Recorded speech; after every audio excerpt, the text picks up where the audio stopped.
Hi everyone. In this set, we are given that 10 players P1 through P10 play a game of rolling a dice. The game has 3 rounds. In the first round, each player rolls the dice once. Similarly, all the 10 players roll the dice once each in second and the third round. Okay, fine. The dice is a standard dice having 6 faces numbered 1 to 6. The score of a player in a round is the number displayed on the dice when he or she roll the dice in that particular round. The total score of a player is the sum of the scores in the 3 rounds. Okay, तो total score क्या है किसी भी particular player का? That is the sum of the scores in the 3 rounds. The total score in round 1, round 2 and round 3 were 45, 37 and 35 respectively. The table below gives the score of the 10 players in the 3 rounds. Some of the values of scores are missing. Okay. Round 1 में हमारा total score कितना है सभी का? That is 45. Round 2 में 37 and round 3 में that is 35. Okay, यहाँ पर ग्राफ गिवन है. The histogram below displays the number of players whose total scores were in the given range. For example 3 players had the total score between 12 and 14 both inclusive. Okay, means हमारे पास 3 players होंगे जिनका हमारा total score 12 to 14 होगा, जिसमें हमारा 12 and 14 दोनों हमारा इंक्लूड होगा. ओके, तो हमारे पास ऐसे 3 प्लेयर्स हैं जिनका हमारा रेंज क्या है 12 to 14, 2 प्लेयर्स का रेंज 15 to 18, 4 प्लेयर्स का रेंज 9 to 11 एंड 1 प्लेयर का रेंज 6 to 8 एंड 0 प्लेयर्स का रेंज 3 to 5. ठीक है, कुछ एडिशनल इंफॉर्मेशन गिवन है. P4 and P5 had identical total scores. Okay, P4 का देखो हम टोटल स्कोर फाइंड कर सकते हैं ना, क्योंकि तीनों वैल्यूज हमें गिवन है, तो टोटल स्कोर कितना होगा इनका सम, दैट इज 10. तो P5 का भी हमारा टोटल स्कोर कितना होगा, दैट इज 10 है ना. P5 का भी हमारा टोटल स्कोर कितना होगा 10, बिकॉज हमें गिवन है P4 and P5 had identical total scores. Okay, तो इनका स्कोर अगर हमारा 10 है तो इनका रेंज क्या हुआ हमारा 9 to 11. ओके, और यहाँ पर हमारे पास 4 प्लेयर्स होने चाहिए जिनका हमारा रेंज 9 to 11 है.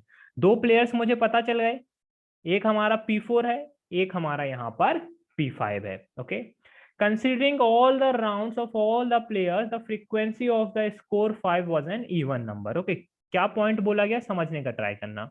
जो हमारा ये टेबल गिवन है, इसमें जो हमारा स्कोर 5 है वो हमारा इवन नंबर ऑफ टाइम्स होना चाहिए, है ना. जो हमारे पास यहाँ पर 5 होगा वो उसका अगर हम टोटल करेंगे तो वो हमारे पास यहाँ पर इवन नंबर ऑफ टाइम्स होगा.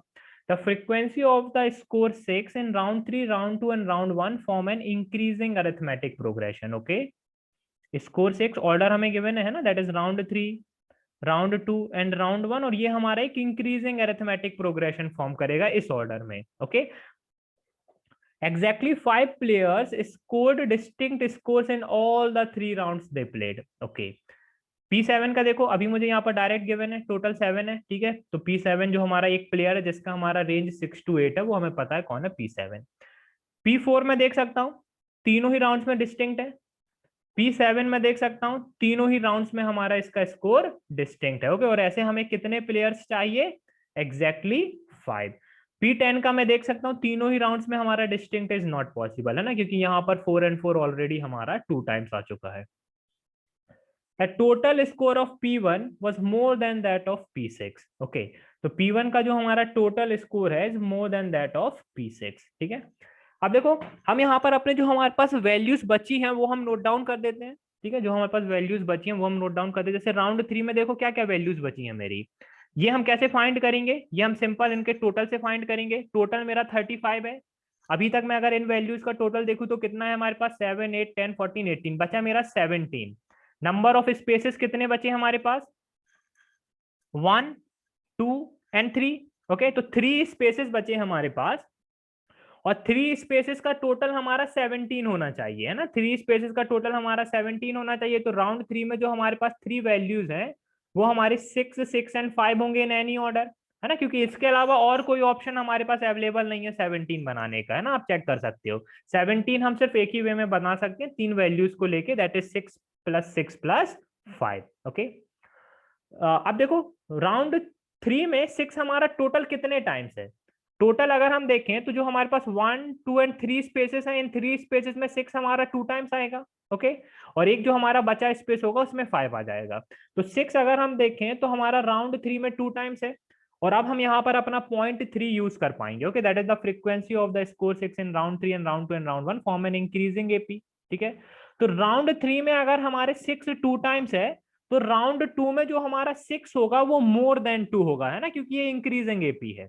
ओके, तो राउंड 2 में अब हम वैल्यूज को चेक करते हैं। 10 14 17 बचा मेरा 20। ओके, राउंड 2 में मेरा टोटल कितना बचा, that is 20। And number of spaces कितने हैं, 1 2 3 एंड 4। 4 स्पेसेस हैं एंड मुझे 20 बनाना है।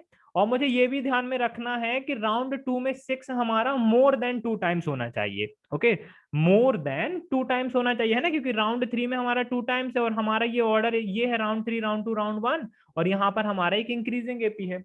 तो क्या मैं यहाँ पर 4 टाइम्स ला सकता हूँ 6 को, नो, है ना, क्योंकि टोटल ही मेरा 20 है, जो मेरे बच्चे 4 स्पेसेस हैं, तो फिर तो मेरा टोटल 24 हो जाएगा, तो 6 को मैं 4 टाइम्स तो नहीं ला सकता।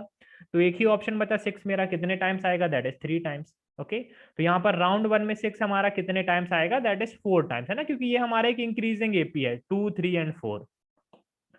अब देखो, राउंड 2 में 4 वैल्यूज का टोटल 20 है और उसमें 6 हमारे पास 3 टाइम्स है। अब जो हमारा बचा वैल्यू है वो क्या आएगा, दैट इज 2, है ना, क्योंकि तभी हमारा टोटल 20 हो जाएगा। ओके, राउंड 1 का देखें। राउंड 1 में अगर हम देखें तो हमारे पास यहाँ पर 6 + 4 10 5 15 20 26 हो गया, 19 चाहिए, है ना, मीन मुझे टोटल 19 चाहिए। नंबर ऑफ स्पेसेस कितने बचे हैं, 1 2 3 एंड 4। 4 स्पेसेस हैं, मुझे टोटल 19 लाना है। ओके, और यहाँ पर 6 मेरा टोटल कितने टाइम्स होगा, 6 मेरा यहाँ पर 4 टाइम्स होगा, है ना, राउंड 1 में 6 मेरा 4 टाइम्स होगा। अभी तक अगर हम देखें तो 6 मेरा 2 टाइम्स आ चुका है, तो 2 टाइम्स और चाहिए मुझे 6। ओके, तो दो वैल्यूज तो हमारी 6 आ जाएंगी जो हमारी 4 स्पेसेस हैं। अब मुझे 7 और चाहिए, तो 7 बनाने के लिए अगर आप देखो तो 2 पॉसिबल वेज हैं, 5 + 2 और 4 + 3, है ना, क्योंकि राउंड 1 में 4 वैल्यूज का टोटल मुझे 19 बनाना है और यहाँ पर 6 मुझे 4 टाइम्स रखना है, तो 2 बार 6 तो मेरा ऑलरेडी है, तो 2 बार 6 मुझे और लाना होगा, तो 2 स्पेसेस तो मेरे 6 6 हो जाएंगे। अब बचे 2 स्पेसेस और टोटल मुझे 19 बनाना है। ओके, तो 6 + 6 12 हो गया, 7 और बचा, तो 7 बनाने के दो पॉसिबल वेज हैं। 6 एंड 1 क्यों नहीं लेंगे अब हम 7 बनाने इसके दो पॉसिबल वेज में, क्योंकि फिर 6 हमारा यहाँ पर 5 टाइम्स हो जाएगा राउंड 1 में टोटल, है ना, राउंड 1 में टोटल 6 हमारा 5 टाइम्स हो जाएगा। ओके, अब इन दोनों में से हमारा कौन सा वैल्यू आएगा ये हमें कैसे पता चलेगा, ये अगर आप देखो तो ये हमें यहां से पता चल जाएगा, है ना, क्योंकि सभी राउंड्स में अब हमें ये पता चल जाएगा कि 5 हमारा कितने नंबर ऑफ टाइम्स है। राउंड 3 में अगर आप देखो तो 5 अभी तक मेरा 1 टाइम है। ओके, और जो हमारा ये 3 स्पेसेस हैं उनमें 5 हमारा एक बार और आ जाएगा, है ना, क्योंकि यहाँ पर 6 6 एंड 5 आएगा इन एनी ऑर्डर। तो राउंड 3 में अगर मैं देखूं तो 5 हमारा टोटल कितने टाइम्स है, दैट इज 2 टाइम्स। राउंड 2 में 5 अगर हम देखें तो 5 हमारा कितने टाइम्स है, दैट इज 0 टाइम्स, है ना, आप देख सकते हो जो हमारे पास यहाँ पर है, यहाँ पर 5 नहीं है, और जो हमारे पास ये 4 वैल्यूज बची हैं उनमें भी 5 नहीं है। एंड राउंड 1 में अब हमारा 5 अभी तक कितने टाइम्स, ओनली 1 टाइम। ओके, अब ओवरऑल, है ना, ओवरऑल मुझे जो 5 है वो मुझे इवन नंबर ऑफ टाइम्स लाना है। ओके, तो इवन नंबर ऑफ टाइम्स लाना है तो देखो मुझे ये वाला केस लेना होगा, ये वाला केस लेना होगा, है ना, ये वाला केस अगर मैं लूंगा तो राउंड 1 में 5 मेरा कितने टाइम्स आ जाएगा, that is 2 times. Okay, and overall अगर हम देखें तो 5 मेरा टोटल कितने टाइम्स आ जाएगा, तीनों राउंड्स में 4 टाइम्स, है ना, which is an even number. और अगर मैंने ये 5 + 2 नहीं लिया, है ना, ये 5 + 2 अगर मैंने नहीं लिया तो राउंड 1 में 5 मेरा सिर्फ 1 टाइम आएगा, एंड ओवरऑल अगर आप देखें तो 5 मेरा ऑड नंबर ऑफ टाइम्स आएगा, दैट इज 3। ओके, इसलिए यहाँ पर ये केस हमारा पॉसिबल नहीं होगा। तो राउंड 1 की जो हमारी वैल्यूज है वो क्या है हमारे पास, 6 6 5 एंड 2। ओके, 6 6 5 एंड 2, ठीक है। अब देखो यहाँ पर एक चीज नोटिस करना, हमें यहाँ पर ये पॉइंट गिवन था कि that the total score of P1 was more than that of P6, ठीक है। राउंड 2 में अगर हम देखें तो हमारे पास ये 4 वैल्यूज हैं, 6 6 6 एंड 2 में से मींस इसमें से दो डिस्टिंक्ट वैल्यूज हैं, है ना। तो P6 का अगर मैं देखूं यहाँ पर या तो 2 होगा या तो 6 होगा, है ना, या तो 2 होगा या तो 6 होगा। लेट्स से मैंने 6 यहाँ पर लिया, ठीक है। अब मुझे यहाँ पर क्या गिवन है, the total score of P1 was more than that of P6। ये दोनों वैल्यूज सेम है, ये दोनों वैल्यूज सेम है, तो यहां पर जो हमारी वैल्यू होगी this must be greater than 6। पर क्या ग्रेटर देन 6 हमारा डाइस में पॉसिबल है, नो, ठीक है, नॉट पॉसिबल। तो यहाँ पर 6 इज नॉट पॉसिबल, ठीक है, यहाँ पर 6 इज नॉट पॉसिबल, तो एक ही ऑप्शन बचा यहाँ पर, दैट इज 2। तो 2 हमारा यहाँ पर आ जाएगा, टोटल हमारा कितना आ जाएगा, दैट इज 9। तो बचे हमारे पास राउंड 3 में 3 टाइम्स 6, तो 3 टाइम्स 6 हमारे यहाँ पर आ जाएंगे, ठीक है। तो ये हो गया हमारे राउंड 2 का इन्फॉर्मेशन। ओके, इसका हमारा टोटल कितना है, दैट इज 13, ठीक है। इसका हमारा टोटल 7 है, इसका मुझे नहीं पता है ना। तो यहाँ पर देखो P1 का हमारा P1 यहाँ पर आ जाएगा, ठीक है, P1 हमारा यहाँ पर आ जाएगा, ठीक है, P1 हमारा यहाँ पर आ जाएगा। ओके फाइन, P1 यहाँ पर आ गया। P6 का देखो, P6 हमारा यहाँ पर आ जाएगा क्योंकि उसका हमारा टोटल स्कोर 9 है, मीन 9 to 11 की रेंज में है ना, 9 to 11 की रेंज में, तो P6 हमारा यहाँ पर आ जाएगा। अब देखो हमें दो प्लेयर्स चाहिए जिनका हमारा रेंज 15 to 18 हो, है ना, दो प्लेयर्स मुझे चाहिए जिनका हमारा रेंज 15 to 18 हो।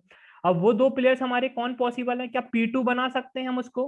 अगर देखो इवन मैंने यहाँ पर मैक्सिमम पॉसिबल वैल्यू 6 लिया, स्टिल उसका स्कोर हमारा 14 होगा, है ना, तो वो 15 to 18 की रेंज में नहीं आएगा।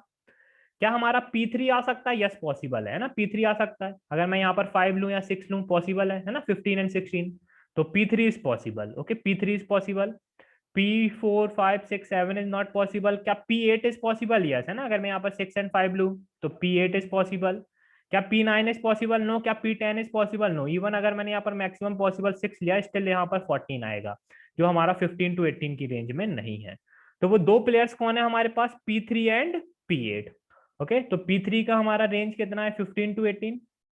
एंड हमारे पास यहाँ पर P8 का रेंज कितना है? That is 15 to 18। Okay, that is 15 to 18, ठीक है। अब राउंड 1 में अगर हम देखें तो ये वैल्यू 2 हमें कहीं ना कहीं तो चाहिए। ओके, ये वैल्यू 2 हमें कहीं ना कहीं तो चाहिए, ठीक है। अब एक चीज और यहाँ पर नोटिस करना है ना, एक चीज और यहाँ पर नोटिस करना, यहाँ पर मुझे पता है राउंड 3 में, है ना, राउंड 3 में मेरे पास ये 3 वैल्यूज बची हैं, that is 6 6 and 5। Okay, 6 6 and 5 round 3 में हमारे इन एनी ऑर्डर आ जाएंगे। मीन्स यहाँ पर अगर मैं देखूं तो यहाँ पर 5 और 6 आएगा इन एनी ऑर्डर, है ना, 5 और 6 आएगा, means 5 not in any order, 5 and 6 में से कोई एक वैल्यू आएगा यहाँ पर, है ना। अब देखो अगर मैं यहाँ पर 5 लूं तो टोटल 9 आएगा, 6 लूं तो टोटल 10 आएगा, है ना। तो यही चीज मैं आपको यहाँ पर बताना चाह रहा हूँ कि दोनों ही केसेस में इसका जो हमारा रेंज होगा वो हमारा 9 to 11 आएगा। ओके, इसका जो हमारा रेंज होगा वो 9 to 11 आएगा। तो एक और प्लेयर मिल गया मुझे जिसका रेंज हमारा 9 to 11 है, ठीक है। तो यहाँ पर सभी 4 प्लेयर्स मिल गए मुझे जिसका रेंज हमारा 9 to 11 है। सभी प्लेयर्स मिल गए मुझे जिसका रेंज 15 to 18 है, 6 to 8 वाले भी मिल गए। अब मुझे बस यहाँ पर दो प्लेयर्स नहीं पता है, और दो प्लेयर जो हमारे लेफ्ट आउट बचे हैं वही हमारे दो प्लेयर्स यहाँ पर आ जाएंगे, है ना, that is P2 and P10 है। ओके, तभी मेरे यहाँ पर टोटल 10 प्लेयर्स हो जाएंगे। तो P2 का मेरा रेंज कितना आएगा? 12 to 14। एंड P10 का मेरा रेंज कितना आएगा? 12 to 14, है ना। अब ये इंपॉर्टेंट क्यों है ये आपको अब समझ में आएगा। अब ये 2 में देखो राउंड 1 में कहां पर ला सकता हूँ? क्या मैं 2 यहाँ पर ला सकता हूँ? अगर 2 मैंने यहाँ पर लिया तो ये 10 होगा। ओके, और 10 नहीं हो आ सकता यहाँ पर क्योंकि मुझे इसका रेंज पता है 12 to 14, है ना, तब ये हमारा यहाँ पर यूजफुल हो जाएगा। ओके, तो 2 मैं यहाँ पर नहीं ला सकता, 2 यहाँ पर आ सकता है, यस, है ना, 2 एंड 6 आ जाएगा। ओके, तो 2 यहाँ पर पॉसिबल है। क्या 2 मेरा यहाँ पर आ सकता है? नो, यहाँ पर मेरा 12 हो जाएगा। ओके, तो this one is not possible, ठीक है। क्या 2 मेरा यहाँ पर आ सकता है? नो, 2 अगर मैंने यहाँ पर लिया तो ये 10 आ जाएगा, और रेंज मेरा क्या है? 12 to 14। ओके, तो ये भी हमारा नॉट पॉसिबल, ठीक है। तो राउंड 1 में अगर हम देखें तो 2 के लिए एक ही ऑप्शन अवेलेबल है हमारे पास, 2 हमारा यहाँ पर आ जाएगा, बचा 6 हमारा यहाँ पर आ जाएगा, ठीक है। तो यहाँ से एक 6 हम यहाँ से हटा देते हैं, यहाँ से ये 2 हम यहाँ से हटा देते हैं, ठीक है। तो ये आ गया हमारे पास, ठीक है, ये आ गया, ठीक है। इसका हमारा रेंज 9 to 11 है, ठीक है। अब देखो अब हमारे पास राउंड 3 में अगर हम देखें तो ये दो वैल्यूज बची हैं, ये दो वैल्यूज हमारी इन एनी ऑर्डर आ जाएंगी, है ना, ये दो वैल्यूज हमारी इन एनी ऑर्डर आ जाएंगी राउंड 3 में। तो एक केस में मैं यहाँ पर 5 रखता हूँ, ठीक है। अब देखो इसको प्लॉट करने से पहले अब हमारे लिए सबसे मेन इंपॉर्टेंट पॉइंट क्या होगा? ये वाला पॉइंट, है ना, that is exactly 5 players score distinct scores in all the 3 rounds they played, ठीक है। मुझे यहाँ पर अभी तक कौन कौन पता है? मुझे देखो P1 पता है कि 1 मिनट, ओके, मुझे पता है P1 का हमारा तीनों स्कोर्स में डिस्टिंक्ट नहीं आ सकता, P2 का आ सकता है, P3 का आ सकता है, P5 का नहीं आ सकता, P6 का हमारा डिस्टिंक्ट है, ठीक है, P8 का आ सकता है, P9 का है। P9 का देखो क्यों है, क्योंकि अगर मैं यहाँ पर 5 एंड 6 में से कोई एक वैल्यू आएगा, दोनों ही केसेस में अगर हम देखें, चाहे मैं यहाँ पर 5 लूँ या 6 लूँ, है ना, ये तीनों वैल्यूज मेरी डिस्टिंक्ट है। ओके, तो एक और प्लेयर मुझे यहाँ पर पता चल गया जिसके हमारे पास यहाँ पर तीनों तीनों ही राउंड्स में स्कोर हमारा डिस्टिंक्ट है, ठीक है। तो अभी तक अगर आप देखें तो 1 2 3 एंड 4, है ना, मैं इनको भी हाईलाइट कर देता हूँ, 1 2 3 एंड 4, ये 4 प्लेयर्स मुझे पता है जिनके हमारे तीनों ही राउंड्स में स्कोर डिस्टिंक्ट है, ठीक है। एक और प्लेयर मुझे यहाँ पर अब फाइंड करना है, ठीक है, तो वो हम अपने केसेस से चेक कर लेंगे। लेट्स से 5 मैंने यहाँ पर लिया, 6 मेरा यहाँ पर आ गया, ठीक है, 6 मेरा यहाँ पर आ गया, ठीक है, 6 हमारा यहाँ पर आ गया, ठीक है। अब देखो मैं देख सकता हूँ इसका मेरा यहाँ पर तीनों राउंड्स में डिस्टिंक्ट इज नॉट पॉसिबल, तीनों राउंड्स में इसका मेरा डिस्टिंक्ट इज नॉट पॉसिबल, ठीक है। अब ध्यान से समझना, अगर मैंने 5 यहाँ पर लिया, अगर मैंने 5 यहाँ पर लिया तो ये 5 एंड 5 हमारा सेम आ जाएगा, तो इसका भी हमारा तीनों राउंड्स में distinct is not possible. Okay, तीनों राउंड्स में हमारा डिस्टिंक्ट इज नॉट पॉसिबल, ठीक है। तो 5 यहाँ पर आएगा तो ऑब्वियस है कि 6 एंड 6 हमारा यहाँ पर आ जाएगा, है ना, क्योंकि यही 3 वैल्यूज तो बची है राउंड 1 में। अब 6 एंड 6 यहाँ पर आ गया तो इसका भी हमारा डिस्टिंक्ट नहीं होगा, इसका तो ऑलरेडी डिस्टिंक्ट नहीं है। तो इस केस में अगर आप देखें तो सिर्फ अभी तक मेरे पास सिर्फ 4 प्लेयर्स ही हैं, है ना, जिनका हमारा तीनों राउंड्स में स्कोर डिस्टिंक्ट है। ओके, तो यहाँ पर मुझे पता है मैं 5 यहाँ पर नहीं ला सकता, तो यहाँ पर हमारा 6 आ जाएगा, ठीक है, यहाँ पर हमारे पास 6 आ जाएगा, ठीक है। अब ये यहाँ पर 1 मिनट, ओके, अब ये यहाँ पर 6 आया तो आप देख सकते हो P2 की मेरी तीनों वैल्यूज डिस्टिंक्ट है ना, तो ये हमारा P2 आ जाएगा, ठीक है, जिसके हमारे यहाँ पर मीन्स अब मेरे 5 प्लेयर्स मुझे पता चल रहा है जिसके हमारे तीनों ही राउंड्स में स्कोर डिस्टिंक्ट है। अब 5 मैं यहाँ पर नहीं ले सकता, 5 अगर मैं यहाँ पर लूंगा तो एक और प्लेयर मेरा यहाँ पर इंक्रीज आ जाएगा, है ना, जिसका हमारे तीनों राउंड्स में स्कोर डिस्टिंक्ट है। ओके, तो यहाँ पर क्या बचा 6, तो 6 मेरा यहाँ पर आ जाएगा, 5 हमारा यहाँ पर आ जाएगा, ठीक है। दूसरा केस, जब 6 मेरा यहाँ पर है, 5 मेरा यहाँ पर है, तो ये प्लेयर मिल गया मुझे, ठीक है, आप देख सकते हो 4, 6 एंड 5, है ना, जिसमें मेरे तीनों ही राउंड्स में इसके हमारे स्कोर डिस्टिंक्ट है, ठीक है, तीनों ही राउंड्स में स्कोर डिस्टिंक्ट है। तो अब आप देख सकते हो मैं 6 यहाँ पर नहीं ले सकता, क्योंकि अगर 6 मैंने यहाँ पर लिया तो इसका भी हमारे तीनों राउंड्स में स्कोर डिस्टिंक्ट हो जाएगा। ओके, तो क्या बचा यहाँ पर, दैट इज 5, तो 5 हमारा यहाँ पर आ जाएगा, 6 एंड 6 हमारा यहाँ पर आ जाएगा। एक चीज नोटिस करने वाली क्या है यहाँ पर, कि दोनों ही केसेस में P8 का हमारा राउंड 1 में स्कोर 6 है। ओके, तो ये हमारा 6 आ जाएगा, ठीक है। तो ये हमारे दोनों केसेस जो हमारे पॉसिबल थे, ठीक है, वो हमने बना लिए। हम अपने क्वेश्चंस पर आ जाते हैं। For how many of the 10 players can the score in their 3 rounds B uniquely determined. Okay, अगर हम देखें तो P1 का हम यूनिकली डिटरमाइन कर सकते हैं, P2 का हम नहीं कर सकते, P3 का नहीं कर सकते, 4, 5, 6, 7, 8 का कर सकते हैं, 9 एंड 10 का नहीं कर सकते। ओके, तो 1, 2, 3, 4, 5, 6 प्लेयर्स का हम कर सकते हैं, that is option number 4। Which of the following must be false, the score of P3 was more than that of P8। Okay, पहले हम ये ग्रीन कलर वाला देखते हैं। P3 का ग्रीन में अगर हम देखें तो स्कोर कितना है 16, जब ग्रीन वाला केस है, और उस टाइम पे P8 का हमारा स्कोर कितना है, दोनों ही केसेस में, है ना, P8 का तो हमारा सेम ही रहेगा, दैट इज 16। ओके, तो इस केस में दोनों का इक्वल है। ओके, और जब मैंने यहाँ पर 5 लिया तो P3 का हमारा यहाँ पर 15 आ जाएगा, और ये तो वैसे भी मेरा 16 है। ओके, तो आप देख सकते हो the total score of P3 was more than that of P8, ये हमारा फॉल्स है ना, तो ये हमारा डायरेक्ट आंसर आ गया, आगे चेक करने का नीड नहीं है। Considering all the rounds of all the players what was the frequency of the score 5, हमें पता है 5 हमारा 4 टाइम्स है ना, 2 टाइम्स राउंड 3 में था, 2 टाइम्स राउंड 1 में था। If P10 had a score of 5 in round 1, okay, means हमारा ये ग्रीन कलर वाला case, then what was the total score of P3, total score of P3 कितना आएगा ग्रीन कलर वाला case, 4 + 6 10 + 6 16, that is option number 3। So guys, यहाँ पर हमारा set complete होता है, काफी अच्छे लेवल का सेट था। 100% चांस है कि इस तरह का सेट आपके एग्जाम में आ जाए, है ना, थोड़ा सा एक इजी लेवल का आएगा, है ना, इतना लेंथी नहीं देते हैं एग्जाम में। ओके, मींस कम इन्फॉर्मेशन का आएगा, ट्रिकी रहेगा पर कम इन्फॉर्मेशन होगा। ओके, इसलिए आपको अप्रोच आना चाहिए कि किस तरह से इस टाइप के सेट को हम अप्रोच कर सकते हैं। Thank you guys and happy learning.